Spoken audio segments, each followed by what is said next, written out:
Hello friends, आज मैं explain करूंगी एफ फॉर थाईलैंड का पार्ट 17।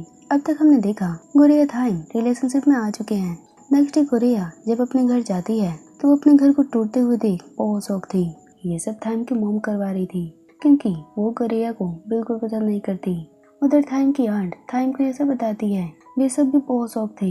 उधर गुरिया सारे वर्कर को रोकने की कोशिश करती है पर वे नहीं रुकते। वे कहते हैं गुरिया हम भी ये सब नहीं करना चाहते पर हमें ऑर्डर दिया गया है और वो हमें फॉलो करना पड़ेगा। आगे वहाँ थाइम की मॉम के मैनेजर आते हैं। वो बताते हैं कि ये जमीन ब्राह्मा ग्रुप से बिलोंग करती है, इसलिए वो जो मर्जी चाहे यानी थाइम की मॉम जो कहेगी वो कर सकती है। गुरिया ये सब सुन हैरान थी, उसे विश्वास नहीं हो रहा था। तभी थाइम की मॉम गुरिया को कॉल करती है। वो उसे धमकी देती है कि मैं चाहती हूँ थाइम मेरे पास वापस आ जाए पर तुम बार बार उसे रोक रही हो। वैसे अभी जो कुछ भी हुआ उससे बुरा भी हो सकता है। हाँ, अगर तुम माफ़ी मांगना चाहो या रिक्वेस्ट करना चाहो तो मुझसे मिलकर कह सकती हो। तभी थाइम कहता है गुरिया कभी ऐसा नहीं करेगी, वो आपके आगे कभी नहीं झुकेगी, उसने कुछ भी गलत नहीं किया। थाइम की मॉम को बिल्कुल भी पछतावा नहीं था कि वो किसी के घर को जिसमें कितनी मेमोरीज होगी, कितना प्यार बसा होगा, उसे डिस्ट्रॉय करवा रही है। पर थाइम को अब प्यार की कीमत पता है, उसे लोगों की फीलिंग्स की चिंता है। आगे हम देखते हैं कि पूरा F4 परेशान हो चुका है। थाइम अपनी मॉम के कारण बहुत ही गुस्से में था। मैथस बताता है कि तुम्हारी मॉम तुम्हें अपने बिजनेस में देखना चाहती है। केविन कहता है थाइम तुम्हें पता नहीं पर तुम्हारी मॉम हम सब पर नजर रख रही है। रैन कहता है तुम्हें गुरिया के पास जाना चाहिए, वो बहुत ही दुखी होगी। सब के सब थाइम गुरिया के लिए चिंता में थे। उधर गुरिया अब फ्लावर शॉप पे थी। उसके ओनर भी ये जान बहुत ही गुस्से में होते हैं कि थाइम की मॉम कितनी कोल्ड हार्टेड है। पैसा है तो क्या वो कुछ भी करने लगेगी। कैनिंग उसके अंकल गुरिया के लिए वरीड थे। गुरिया कहती है वो चाहे कितनी भी कोशिश कर ले पर मैं गिव अप नहीं करूंगी, ना कभी झुकूंगी। ये सुन सब बहुत खुश थे। आगे उसके अंकल गुरिया को एक जगह दिखाते हैं। जैसा कि गुरिया का घर थाइम की मॉम ने डिस्ट्रॉय करा दिया है, इसीलिए उसके अंकल उसे स्टोर रूम में जगह देते हैं ताकि गुरिया वहाँ रह सके। गुरिया देख मना करने लगती है पर अंकल उसकी प्रॉब्लम समझते हैं। वे कहते हैं तुम मेरी फैमिली जैसी हो, मैं तो तुम्हारी बस इतनी हेल्प कर सकता हूँ, प्लीज मना मत करना। कैनिंग भी उसे दिलासा देती है कि वे सब उसके साथ है। तभी वहाँ F4 की एंट्री होती है। थाइम कहता है गुरिया सिर्फ ये लोग नहीं, हम भी तुम्हारे साथ हैं। थाइम वहाँ रूम का सामान लेकर आया था। गुरिया देख हैरान थी, वो मना भी करती है पर थाइम भी बहुत जिद्दी था। पूरा F4 गुरिया से रिक्वेस्ट करता है कि हम तुम्हें ऐसे नहीं देख सकते। अब गुरिया मान जाती है। सब के सब अब उस रूम को डेकोरेट करते हैं। सब बहुत एंजॉय कर रहे थे। थाइम गुरिया काम करते हुए भी फाइट कर रहे थे। अब वो रूम सेट हो चुका था, सब बहुत खुश थे। गुरिया थाइम अब टेरेस पे थे। वे वहाँ कपड़े सुखा रहे थे। थाइम हर तरीके से गुरिया की हेल्प कर रहा था। गुरिया देख थाइम से बहुत इम्प्रेस थी। थाइम बताता है कि अभी वो रैन के घर पर रहने वाला है क्योंकि वो भी अपनी मॉम से गुस्सा है।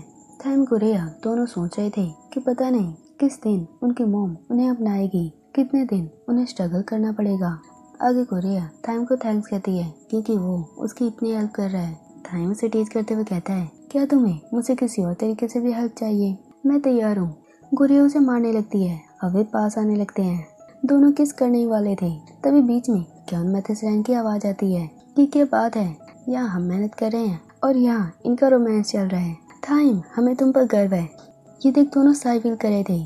थाइम गुस्से में आ जाता है क्योंकि इतनी मुश्किलों से तो गुरिया मानी थी, वो मौका भी इन लोगों ने खराब कर दिया। थाइम उनसे फाइट करने चला जाता है। गुरिया देख हंसने लगती है।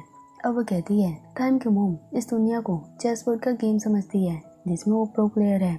अगर ऐसा है तो हम सबसे बेकार खिलाड़ी हैं, लेकिन फिर भी हम कोशिश करते रहेंगे। हमें विश्वास है कि किसी दिन तो हमारा सपना जरूर पूरा होगा। हम देखते हैं गुरिया कैनिंग के घर उसके साथ रहती है। थाइम गुरिया रोज एक दूसरे से बात करते हैं। दोनों को एक दूसरे की बहुत चिंता है। अब नेक्स्ट डे शुरू हो चुका था। हम देखते हैं थाइम की मॉम सब पर निगरानी कर रही थी। सारे वर्कर डरे हुए थे। तभी वो कहती है मिस यूपिन, मुझे उम्मीद नहीं थी कि आप भी थाइम का साथ देंगी। आपकी एक गलती के कारण आपको ये जॉब छोड़नी होगी। दरअसल थाइम की मॉम थाइम की आंट को धमकी दे रही थी, जो थाइम की बचपन से केयर करती है और सबसे हार्ड वर्कर है। आगे हम गुरिया को देखते हैं। गुरिया फ्लावर शॉप पे क्लीनिंग कर रही थी। वो गिरने वाली थी पर तभी थाइम उसे पकड़ लेता है। उसे डांटता है कि तुम्हें इतनी ऊंचाई पर अकेले क्लीनिंग नहीं करनी चाहिए। अब वो गुरिया को उतार खुद क्लीनिंग करने लगता है। गुरिया देख थाइम को थैंक्स कहती है। थाइम गुरिया के लिए उसका फेवरेट जूस लाया था। साथ में लिखा था उसके बॉयफ्रेंड की तरफ से, वो भी थाई लैंग्वेज में। गुड़िया देख बहुत खुश थी कि थाइम के लिखे हुए सारे वर्ड्स करेक्ट थे। आगे गुड़िया अंदर जाती है, तभी थाइम को एक कॉल आता है। वो उसकी आंट ने किया था। वो उसे कहती है कि मुझे कुछ तुम्हें बताना है। आगे थाइम रैन के घर पर था। वो कहता है, रैन तुम्हें पता है आंट यू को मॉम ने फायर कर दिया, वो अब करना क्या चाहती है। रैन ये सुन चिंता में जाता है। वो कहता है, थाइम इसका मतलब तुम्हारी मॉम कुछ बड़ा करने वाली है जो सबको हर्ट करेगा। थाइम ये सुन कंफ्यूज था। तभी हम देखते हैं मैथ्स केवन गुड़िया के पास जाते हैं। वो बहुत परेशान थे। वो बताते हैं थाइम की मॉम ने थाइम के बैंक अकाउंट, क्रेडिट कार्ड्स, हर चीज फ्रिज करवा दिया है। वो अब एक चीज भी यूज नहीं कर सकता। खबर तो ये भी है कि शायद वो उसे जायदाद से भी निकाल दे। तभी हम देखते हैं कुछ लोग फ्लावर शॉप को तोड़ रहे हैं। सब उन्हें रोकने की कोशिश करते हैं। तभी कैनिंग को कॉल आता है। दरअसल उसके डैड को भी जॉब से फायर कर दिया गया है और ये सब थाइम की मॉम करवा रही है। उधर थाइम आंट की बात को याद करता है। जब वो मॉर्निंग में उनसे मिलने गया था, उन्होंने कहा था चाहे कितनी बड़ी मुसीबत में फंस जाओ पर कभी गुड़िया का हाथ मत छोड़ना, क्योंकि प्यार बड़ी से बड़ी प्रॉब्लम को सॉल्व कर सकता है। मुझे विश्वास है कि तुम दोनों अपने मॉम को हरा सकते हो। उधर गुड़िया ये देख बहुत परेशान थी क्योंकि ये सब उसी के कारण हो रहा था। अब वो उसी टाइम थाइम की मॉम से मिलने जाती है। थाइम की मॉम उसे देख कहती है, विश्वास नहीं हो रहा, इतनी जल्दी हार मान ली। गुड़िया उनसे रिक्वेस्ट करती है कि प्लीज अब सब कुछ पहले जैसा कर दो। जिनकी जॉब छीन ली, शॉप बंद करवा दी, उन्हें ठीक कर दो। बदले में मैं थाइम की लाइफ से हमेशा के लिए दूर चली जाऊंगी। पर एक बात आप हमेशा ध्यान रखना, आप जो भी कर रही हैं थाइम आपको कभी माफ नहीं करेगा। वो पूरी लाइफ आपसे नफरत करेगा। पहले मैंने सोचा था कि थाइम और आप एक जैसे हो, पर मैं गलत थी। थाइम तो बदल गया, वो इंसानियत जानता है, पर आप नहीं। आप हमेशा कॉल रेटेड रहोगी। ये सुनकर भी थाइम की मॉम को कोई फर्क नहीं पड़ता, बल्कि वो तो खुश थी कि अब गुड़िया थाइम से दूर होने वाली है। अब उसकी मॉम इमोशनल होते हुए कहती है कि मुझे पता है मैं गलत हूँ गुड़िया, मेरी मजबूरी है, मैं ये जानबूझकर नहीं कर रही। गुड़िया सुन हैरान थी कि ये क्या कह रही है। उधर थाइम पूरा एफोर गुड़िया के लिए चिंता में थे, क्योंकि क्या पता थाइम की मॉम गुड़िया को कुछ करना दे। थाइम बार बार गुड़िया को कॉल करे जा रहा था। तभी गुड़िया उसे कॉल करती है। वो उसे शाम को मिलने को बुलाती है। अब शाम को दोनों साथ थे। थाइम पूछता है कि मॉम ने तुमसे क्या कहा, तुम वहाँ क्यों गई थी। गुड़िया उसे पूरी बात नहीं बताती और कहती है उन्होंने कहा अब वो किसी को हर्ट नहीं करेगी और सब कुछ पहले जैसा कर देगी। थाइम सुन बहुत खुश था। वो गुड़िया को हक करता है और कहता है आगे से ऐसा रिस्क अकेले मत लेना, मुझे तुम्हारे लिए डर लगता है। ये सुन गुड़िया की आंखों में आंसू आ चुके थे, पर वो आंसुओं को छुपाते हुए कहती है चलो आज साथ में हैंग आउट करते हैं। अब वे दोनों साथ में कई जगह विजिट करते हैं, साथ में बहुत एंजॉय करते हैं।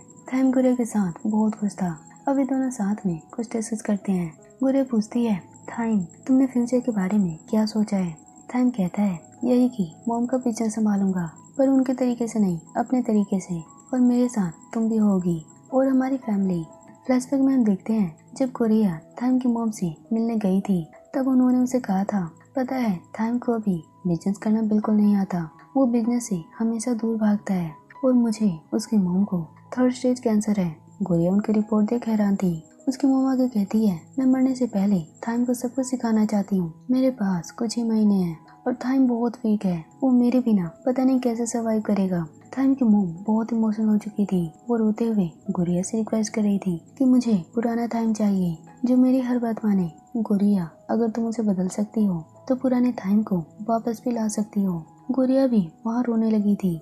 आगे प्रेजेंट में थाइम अपनी फ्यूचर प्लानिंग के बारे में डिस्कस कर रहा था। वो बहुत ही खुश था, पर गुड़िया बहुत ही सैड और कंफ्यूज थी। वहाँ बारिश भी स्टार्ट हो चुकी थी। तभी वो रुक जाती है और कहती है मैं ब्रेकअप चाहती हूँ। थाइम कहता है क्या मजाक कर रही हो, इस टाइम वो भी ऐसा। गुड़िया कहती है मैं सच में ब्रेकअप चाहती हूँ। थाइम ही सुन शौक था, वो विश्वास नहीं कर पा रहा था। गुड़िया कहती है पता है थाइम, मैं तो शुरुआत से ही प्यार का नाटक कर रही थी, तुम्हारी मॉम से पैसे जो लेने थे। थाइम बार बार कहता है तुम ऐसा नहीं कर सकती, ये प्यार झूठा नहीं था, जरूर ये सब तुम मेरी मॉम के प्रेशर में कर रही हो। पर गुड़िया उसे कहती है नहीं, मैं तुमसे प्यार नहीं करती। जिस गुड़िया को तुम जानते हो, जिसे पसंद करते हो, वो तो इस दुनिया में एग्जिस्ट ही नहीं करती। मैंने ये सिर्फ पैसों के लिए नाटक किया था। थाइम बहुत ही हर्ट फील कर रहा था। वो कहता है नहीं, ये नहीं हो सकता, प्लीज एक बार कह दो तुम झूठ बोल रही हो, तुम आज भी मुझसे प्यार करती हो। अंदर से तो गुड़िया भी उतनी ही हर्ट थी जितना थाइम। वो सब कुछ यहाँ झूठ बोल रही थी क्योंकि वो पुराने टाइम को वापस लाना चाहती है। उसकी मॉम की लास्ट विश को पूरा करना चाहती है। गुड़िया के कारण दूसरे हर्ट हो वो जब गुड़िया नहीं चाहती। और गुड़िया ने आज तक कभी भी किसी से पैसे नहीं लिए, ना प्यार का नाटक किया था। वो तो टाइम की लाइफ से दूर जाना चाहती है ताकि टाइम अपनी लाइफ आसानी से जिए, उसे कोई हरा ना पाए। पर बाहर से गुड़िया टाइम को कुछ भी एक्सप्रेस नहीं करती कि वो भी कितना हर्ट फील कर रही है। टाइम वहाँ बहुत रोता है। गुड़िया उसे ताना मारते हुए कहती है, तुम अभी भी बच्चे हो, तुम किसी पर रूल ही नहीं कर सकते, और ये लॉकेट मेरा नहीं है, इसे तुम वापस ले लो। टाइम उस लॉकेट को वहीं फेंक देता है और आंखों से आंसू पोंछते हुए वहाँ से चला जाता है। उसके जाते ही गुड़िया भी बहुत रोती है क्योंकि टाइम की खुशी के लिए उसने अपने प्यार को सेक्रीफाइस किया। आगे हम देखते हैं गुड़िया ट्रेन से होम टाउन जा रही है अपने पेरेंट्स के पास। तभी वहाँ टाइम की आंट उससे मिलने आती है। उन्हें अब टाइम की मॉम ने जॉब वापस दे दी थी, जैसा कि उन्होंने गुड़िया से डील की थी। अब आंट कहती है, गुड़िया तुम इतनी जल्दी गिव अप कर लोगी, मुझे तुम्हारा इंतजार रहेगा। अब गुड़िया ट्रेन में थी। हम देखते हैं गुड़िया के पास अभी भी टाइम वाला लॉकेट था। दरअसल ब्रेकअप के बाद टाइम जब चला गया था तब गुड़िया ने वो लॉकेट उठा लिया था। उस समय गुड़िया की हालत भी बहुत खराब थी और अभी भी ट्रेन में गुड़िया रो रही थी। उधर टाइम की मॉम बहुत खुश थी। वो कैंसर वाली रिपोर्ट वहीं चला देती है, यानी उन्होंने गुड़िया से झूठ बोला था कि उन्हें 3rd स्टेज कैंसर है। उनका मैनेजर उन्हें बताता है कि गुड़िया होम टाउन जा चुकी है और मिस्टर टाइम बिजनेस सीखने के लिए रेडी है। टाइम की मॉम कहती है, अब जैसा मैं चाहती हूँ वैसा ही होगा, कुछ भी पहले जैसा नहीं होगा। हम देखते हैं ब्रेकअप के कारण F4, कैनिंग, उसके अंकल, गुड़िया सब बहुत दुखी थे, पर वे कुछ भी नहीं कर सकते। अब पूरे 1 साल बीत चुके थे। गुड़िया ने स्कूल भी क्विट कर दिया था। जीन और उसकी टीम सब गुड़िया और F4 को मिस कर रहे थे क्योंकि गुड़िया ही थी जिससे वो फाइट करते थे। आगे हम मैथ्स कैन को देखते हैं जो सोशल मीडिया पर अपने पिक्चर्स डाल रहे थे और वे इतने दिनों बाद स्कूल विजिट करते हैं। सारी गर्ल्स उन्हें देख बहुत खुश थी, वे खुशी की मारी चिल्ला रही थी। उधर फ्लावर शॉप पे कैनिंग उसके अंकल बहुत खुश थे, उनकी शॉप पहले से भी ज्यादा सुंदर लग रही थी। तभी कैन मैथ्स वहाँ आते हैं जो उस अंकल के लिए एक कार लाए थे।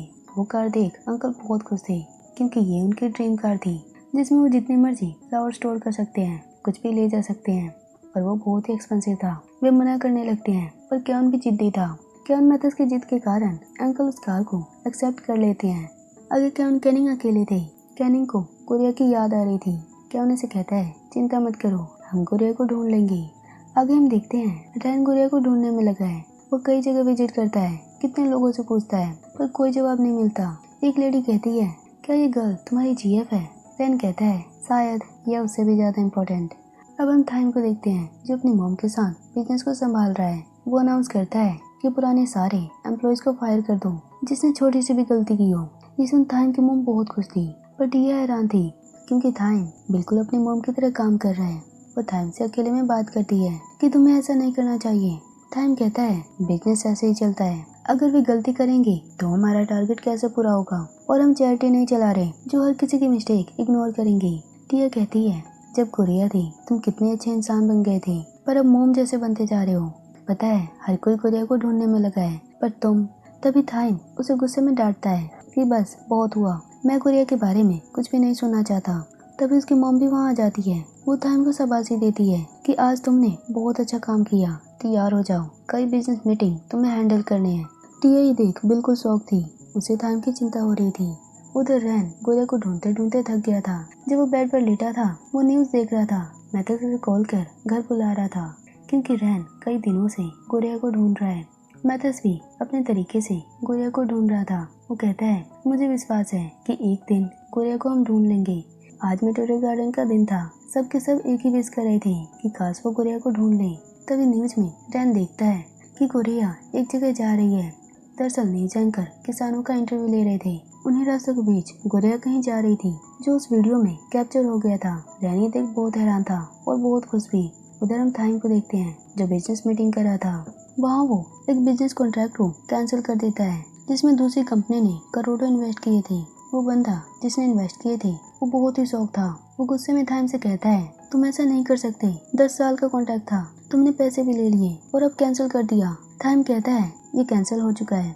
उसकी मॉम कहती है, तुम कुछ भी कर लो, हम ना तो रिफंड करेंगे ना ही कॉन्ट्रैक्ट वापस लेंगे। वो बंदा उन्हें धमकी देता है कि वो किसी को नहीं छोड़ेगा।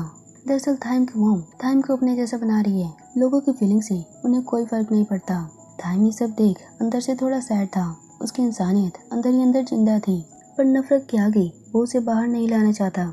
आगे थाइम जब अपने कैबिन में जाता है, वहाँ रैन उसका वेट कर रहा था। थाइम उसे आने का कारण पूछता है। रैन उसे वो न्यूज वाली पिक्चर दिखाता है जिसमें उसने गुड़िया को देखा था और कहता है, थाइम मुझे गुड़िया का पता चल गया है। थाइम ये सुन शॉक था। आगे हम मैथस की स्टोरी देखते हैं। डैन मैथस साथ में थे। डैन स्टडी में लगा था और मैथस ओम से बात कर रहा था। ओम उसे पार्क में बुलाती है और कहती है, जल्दी आना, नहीं तो हम तुम्हारा भी फास्ट फूड खा लेंगे। रैन मैथस के लिए बहुत खुश था। मैथस भी ओम के कारण ब्लश कर रहा था। उधर ओम उसकी टीम अपने लंच में लगे थे। तभी वहाँ वही अपोजिट टीम आती है जिनको ओम की टीम ने हराया था। वो ओम को दोबारा चैलेंज करते हैं। आगे कुछ देर बाद वहाँ मैथस आता है। वहाँ सब कुछ शांत था। ओम भी वहाँ पर नहीं थी। मैथस पूछता है तो उसकी टीम बताती है कि वो अपोजिट टीम ने उन्हें दोबारा चैलेंज किया था। पिछली बार हारने के बाद वे बहुत गुस्से में थे, इसीलिए वे हमसे बदला ले रहे थे, जिसमें ओम भी घायल हो गई। ये सुन मैथस बहुत गुस्से में आ जाता है। तभी ओम की टीम कहती है, उस अपोजिट टीम से पंगा मत लो, उनके फादर बहुत बड़े आदमी हैं। वे अपोजिट प्लेयर भी मैथस को बहुत उकसा रहे थे। वो मैथस को कहता है, तुम क्या लड़ोगे, पहले अपनी टीम तो बना लो। दरअसल उन्होंने ओम की टीम के सारे बंदों को घायल कर दिया था, उनका हौसला तोड़ दिया था। मैथस कहता है, कल इसी टाइम इसी जगह रीमैच होगा, देखते हैं कल कौन जीतेगा। मैथस को उस प्लेयर पर बहुत गुस्सा आ रहा था क्योंकि उसने ओम को हर्ट किया था कि अब मैथस उन्हें हरा पाएगा और वो अपनी टीम में किसे लाने वाला है और क्या थाइम गुड़िया से मिलने जाएगा, क्या वो पहले जैसा बन पाएगा। अब आगे क्या होगा नेक्स्ट पार्ट में देखेंगे।